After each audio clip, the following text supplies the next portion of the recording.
সবসময় তো গালি দিয়েই কথা বলতো। ওনার বাসা হচ্ছে যে মানে অশৃঙ্খল। পরিমণি মানুষ হিসাবে জঘন্য, মানে ও ডাইনি, ও মাথাল। এখন তো বিস্ত্রী ভাষা যেগুলো মানে সমাজে গ্রহণযোগ্য না, মানে এরকম ভাষা দিয়ে মানে কথা সুদানি মাটি মাটি এগুলো বলেই তো আকৃত করতো। আমাকে যেভাবে টর্চারিং করছে সেম এটা ডাইনির মতোই মনে হচ্ছে। একটা নর্মালি মানুষ কখনো এভাবে এতটা টর্চারিং করতে পারে না। আমাকে শুধু এজেন্সি বলে দিচ্ছে যে শুধু বাচ্চার কাজ, শুধু বাচ্চা খেয়াল রাখার জন্য, বাচ্চা দেখাশোনা করা, বাচ্চা খেয়াল করা। কিন্তু ওইখানে গিয়ে আমি দেখি যে এভরিথিং কাজ করতে হয়, সব কাজই করতে হয়। রান্না করতে হয়, বাজারে লিস্ট করতে হয়, কি আছে না আছে এগুলো দেখতে হয়, বেড গোছাইতে হয়, রুম গোছাইতে হয়, এগুলো ফার্নিচার মুছতে হয়, মানে এই যে এইগুলো করতে হয়। কারণ হচ্ছে 2 তারিখে যে ঘটনাটা ছিল এটা নর্মাল একটা ইস্যু। এটা হচ্ছে যে ওনার বাচ্চার খাবার নিয়ে আমি বাজারে লিস্ট করতেছিলাম। বাচ্চাকে সকালে ওঠার পর খাবার খাওয়ানোর পর আর কি সব কিছু কাজ গুছানোর পর আমি বাচ্চাকে বসে রেখে বাজারে লিস্ট করতেছি। কারণ বাজারে লিস্ট যদি না করি তাহলে বুয়া রান্না করতে পারবে না, তারপর অনেক জিনিস নাই, আবার চিল্লাচিল্লি করবে উনি, আবার বিশ্রী বাসায় বকাবকি করবে। তারপর লিস্ট করার মধ্যে মানে ওনার এই যে সৌরভ নামে যে আছে উনি আসছে, উনি এসে আমাকে বলতেছে যে পিঙ্কি বাচ্চা কান্না করতেছে কেন। তখন আমি ওনাকে বললাম যে ভাইয়া বাচ্চা কান্না করতেছে, বাচ্চার কাছে যদি আমি থাকি তাহলে বাচ্চা কান্না করবে না, আর আমি একটু দূরে চলে আসছি তো বাজার লিস্ট করতেছি তখন এটার জন্য আর কি কান্না করতেছে। উনি তখন বলতেছে যে ঠিক আছে তুমি বাচ্চার কাছে যাও। তখন আমি বাচ্চার কাছে চলে আসি। আসার পরে আবার আসছে যে পিঙ্কি ওকে একটু সলিড খাবার দাও। আমি বলছি যে ভাইয়া ওর তো সলিড খাবার 2 ঘন্টা হয় নাই, 2 ঘন্টা পর পর সলিড খাবার দিতে হয়, তাহলে আমি একটু দুধ দিয়ে দিই। দুধ দেওয়ার কথা বলে মানে ওই ভাইয়ার সাথেই কথা হচ্ছে, ওই মেকআপ রুম থেকে ও বেরোইছে, শুনতেছে আর বেরো আসতেছে আর গালিগালাজ করতেছে। গালিগালাজ করে আইসা মানে আমাকে বলতেছে যে দুধ কার অনুমতিতে দেয়, দুধ কীভাবে বানাচ্ছ। তখন আমি বললাম যে আপু যে এইভাবে আমি দুধ বানাচ্ছি যে 1 আউন্স গরম পানি 3 আউন্স ঠান্ডা পানি দিয়ে তারপরে যে 4 চামচ দুধ দিয়ে মানে বানাচ্ছি। তারপরে উনি বলতেছে যে তুই কার কথাই দুধ দেস। পরে আমি বলছি আপু যে আগে যে মেয়েটা থাকতো ওই মেয়েটা দিনে দুধ দিত, এটার জন্য আমি দিচ্ছি। তারপরে উনি এইটা বলে মানে কয় বাচ্চা কি তোর না আমার, মানে বিশ্রী ভাষাতে গালিতে বলে যে বাচ্চা কি এটা তোর না আমার।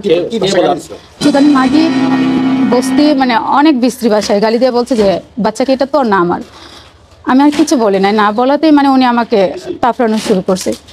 এত পরিমাণ মানে আমার মাথায় যেরকম বলের মতো মানে মানুষ করে এরকম 20 থেকে 30 মিনিট আমার মাথাটা তাপড়াছে, মানে অবতরণ নির্যাতন আমার উপরে করছে। কারণ হচ্ছে ওর হাত দিয়েই মারছে, কারণ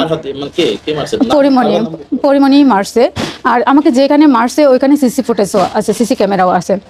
তারপরে হচ্ছে যে উনি আমি পড়তেছি উঠতেছি মানে এভাবে 3 বার হবে পড়ছি আর উঠছি, উনি আমাকে এইভাবে মারধর করছে। করার পরে ওই যে সৌরভ যে ছিল উনিও দাঁড়ানো ছিল, কিন্তু উনিও আমাকে আর রক্ষা করে না, সে মানে উনিও তাকায় থেকে দেখছে।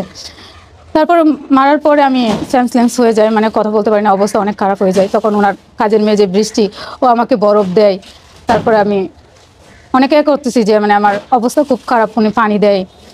তাহলে মানে আমার অবস্থা খারাপ দেখে ওই বৃষ্টি আবার ওর পরিমণিকে আবার ডাক দেয় যে বলো যে মানে আসতে। তো উনি আসছে, আসার পরে মানে আমার এই অবস্থা দেখে আমি গ্যাংরাচ্ছি করতেছি, দেখে বলতেছি কি আমি নাকি অ্যাক্টিং করতেছি ওনাদের সাথে। এটা পরিমণি বলছে যে আমি অ্যাক্টিং করতেছি। ওরা বলতেছে যে আমাকে নাকি আবার মারবে, যে অ্যাক্টিং করতেছে, কয় ভালোভাবে কথা বলবে না মার দিব। এটা বলে মানে সৌরভ বলতেছে যে ওর হাত পা পুরা কাঁপতেছে, তুমি ওর সাথে কেন এরকম করতেছো, ওর তো অবস্থা খুব খারাপ।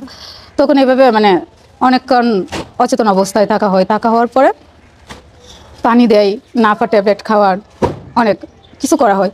করানো হওয়ার পরে মানে আমি তাও মানে আমি ঠিক হইতে পারি না।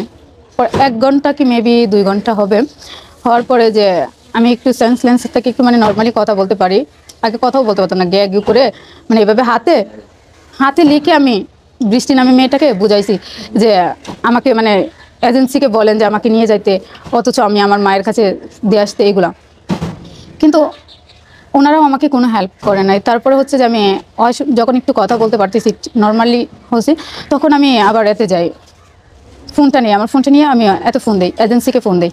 ফোন দেওয়ার পরে এজেন্সি বলছে যে কাদের ভাই আমাকে 1 ঘন্টার মধ্যে নিয়ে যান, না হয়তো আমাকে হসপিটালে নিয়ে যাওয়ার কথা বলেন, নাহলে আপনি এসে নিয়ে যান, আমাকে বের করে দেন।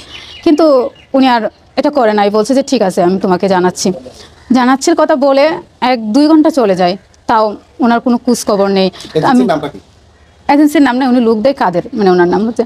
তারপরে এইভাবে করার পরে মানে আমি আবার ফোন দিছি। ফোন দেওয়ার পরে উনি বলে কি যে পরি ঘুমাচ্ছে, ঘুমানোর পরে ঘুম থেকে উঠলে তারপরে বলবে। তারপর আমি ওনাকে বলছি আমার জীবনের চেয়ে কি পরির ঘুম ইম্পর্টেন্ট, না আমার লাইফে হচ্ছে কি পরির ঘুমটা দাম বেশি নাকি। পরে উনি কিছু বলেন না বলে ফোন রেখে দিছে। রেখে দেওয়ার পরে আমি আবার ওনাকে মানে যে বৃষ্টিকে বলছি, বৃষ্টি আপু আমি আপনার পায়ে পড়ি, মানে আপনি আপুকে বলেন। ওনারাও বলতেছে যে আপু ঘুমাচ্ছে, কোনোভাবেই সম্ভব না বের করে দেওয়া। তারপরে এই ফাঁকে আমি আবার ওই আপুকেও মানে পরীকেও বলছি যে আপনার 2টা পায়ে পড়ে আমাকে হসপিটালে নিয়ে যান, তাও যায় নাই। তারপরে হচ্ছে যে এইভাবে যায়। পরে আমি নিরুপায় হয়ে আমি দেখতেছি কোনোভাবেই বের হতে পারতেছি না। তখন আমি নিরুপায় হয়ে 999-এ ফোন দিই। ফোন দেওয়ার পরে ওনারা যে বলে যে মানে লোকেশন বলে, মানে এগুলো বলার পরে 999 থেকে অনেক কষ্ট করার পরে ওনারা মানে একটা যে এসআই নাম্বার দেয়, যে আরিফুল ইসলাম যে এসআই, ওনার নাম্বার দেয়। ওনার নাম্বার দেওয়ার পরে ওনার সাথে যোগাযোগ করার পরে উনি বলছে যে ঠিক আছে। আমি ওনার সাথে অনেক কানাকাটি করতেছি যে ভাই আমাকে বাঁচান।